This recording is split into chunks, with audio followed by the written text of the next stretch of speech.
camera we had JJ. JJ's done a couple of feature films, done Hardy books, a bunch of stuff like that. And again, he came in with gusto, was there for almost all the shoot. Oh, the only thing we shot was the green screen in the taxi. Yeah. And that's why the green screen is probably we made a worst we stuff made a box out of the green screen. Not grand in the viewfinder, but rubbish. We made a bollocks out of it. Something to do. We shot it on stills. Oh, yeah. Had to mask it everything manually. Bullshit. For no point. I should have shot it in the fucking garden. Yeah, so JJ came in with all his experience and shot the shit out of it. I'm just going to position the two guys a little bit more over here. Yeah, keep rolling. When you do your walk around, not as wide and narrow as they came out of the camera, yeah. And it's a big thing for us because in the past when we've been shooting stuff ourselves and directing, and you're trying to direct actors, and really what you should be doing as a director is really watching the performances and trying to get the best out of the actors and the best out of your script. And it's very hard to do that when you're watching cameras and sometimes watching sound as well. Like it's freeing not doing everything basically. Yeah. It's nice. It's nice to have someone else thinking about where the camera is, and even though we can discuss where we want the camera, it's good to have someone just thinking about it besides us, because then we're just thinking about the flow of the story.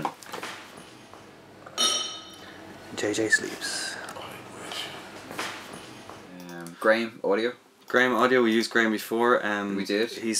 He's really good. Like, unfortunately we didn't get him all the time, like Paul said. We didn't have him a couple of days we didn't have him, but whenever we can we get him, because on days where he's going around, there's noise in the background, he's like, sound shit, and we're like, oh yeah, it's gonna be shit, there's loads of noise. Then we listen to him and we go, it's not that bad. Yeah. Because he can get in there and get good quality sound. Another big thing for us in the past making stuff is that we've ended up producing stuff ourselves, and it's a pain in the arse, to be honest. And it's a pain in the arse for whoever comes in and has to do it as well. Oh my god, that guy is so weird. Like, OMG. I'm standing on the Okay. stool, eating a Danish. We're rolling now and just silently kind of acting with your eyes. But we don't like producing. No, it's not fun because you have to make a load of phone calls and talk to lots of people. It's like that thing. I don't understand why people want to be producers or why people want to be sound engineers. You can't say that. But I don't, because I do sound mixing. I do audio mixing. Well, why does someone want to be an accountant? I don't know. No, but like out of the whole editing process, like sound mixing, like Richie, like he loves it. No fucking cameras, mate. Yeah. But it drives me insane. Laura, we met Laura on a writing course with our good friend Mary Kate Flanagan, and we kind of just sprang from there. We'd been talking about doing stuff together, and Laura had been wanting to get into producing, and when we were talking about Talisman, she just came in at the beginning and was like, let's do it. And she did a great job just getting us all the locations, contacting She got technical JJ, people. she got Dave. Yeah, and just lastly with Laura, like just the locations is such a bitch to get, because I mean, you've no money, you're trying to get in somewhere, and she got us in everywhere. Ivy Gardens, we got Whelan's. Yeah. She got Permission for outside the hardware. That's right. The pub. What's the pub called again? Cassidy's. Cassidy's. It's like all those places where you're ringing up people asking them to give you something for nothing, and there's nothing in it for them. Yeah. Like, you need someone to do that, and that's a hard job. So Laura did all that, like, and that was awesome. Yeah. Brian, Sorry? just turn that off. Do I? What about our directing style, Paul? Do we have a style? Explosion. Gunfire.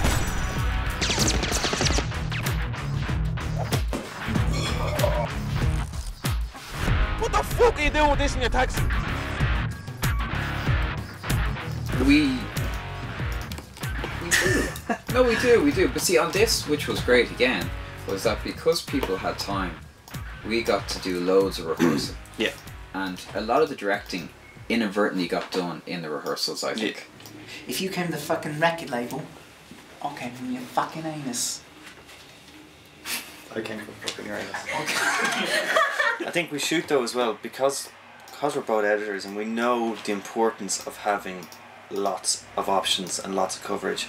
We do aim to shoot like a certain way, like we don't just wing it. We do know where we're going to want the camera and when we're going to be close, tight, moving the camera. We do know all this. But we also know that it's really important just to have that in a bunch of different ways, because the amount of times we've both gotten footage where like we're just like, I can't cut this because you're missing X, Y, Z, and it's just crap. The only way to stop myself and get back in time is to send myself this message. Yeah. Fucking editing. Great crack. You just need to have coverage. No matter how much your vision at the beginning was, you're never going to have everything 100% because something on the day is going to slow you down. You're not going to get everything done, and you just need you need options. Yeah, you do. Which sounds like not a stylistic thing at all, but it's really important just to make sure you can put your film together. Yeah, you won't be able to get from A to B. Basically. And also, then you can also discover something in the edit that you didn't think of, and you go, actually, that works pretty well. Yeah. So, but like, there's nothing kind of crazy. I mean, you want a bit of motion in it, so like, you know, you've got the kind of the dolly scene kind of thing when you're coming out of the hardware store. There's things like that with motion, which was done out of more like, let's just get it done. Which all had to be ADR'd because the audio was mental. Yeah. But like, that's fine. But you know, that scene is kind of like we like to show Entourage. It's a bit of an Entourage reference because you watch Entourage.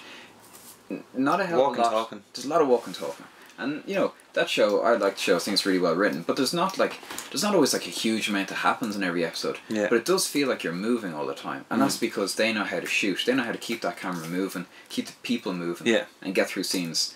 You know, so you know, trying to bring in a touch of that. I think as well it works for that scene that we just did do it that way because otherwise it's a really short scene. It's the shortest scene in the film, and if it was just cutting back and forth again, it would just feel kind of like another scene thrown in. But now, because it's moving, it's like we're going somewhere. We're going towards the end of the film, and it just led us to that last scene. It did, yeah. It just bridged the gig and that exactly. Without having another chunk of back forth. Because we'd had a lot of back and forth. I mean, a lot of the film is really back and forth. Yeah. No money, no job, no future, no way back. I messed that line up. I'm so sorry. And because we were so panicked with just so much going on in the street at the time, like our energy was like we weren't thinking about it. But it was only afterwards we were like everyone was so pumped and Lloyd was so pumped. Yeah. And like I gave it socks and people in the street were looking at him. He just didn't give a shit, and it was great. And that's the great thing that Lloyd could bring to it. Lloyd could do that. And then he had to recreate it all in ADR. In the future, I was somebody. I was rich. What else? Old Daryl, he was doing his work. Give us a break. Sure, that's enough. Like, grand. That's enough.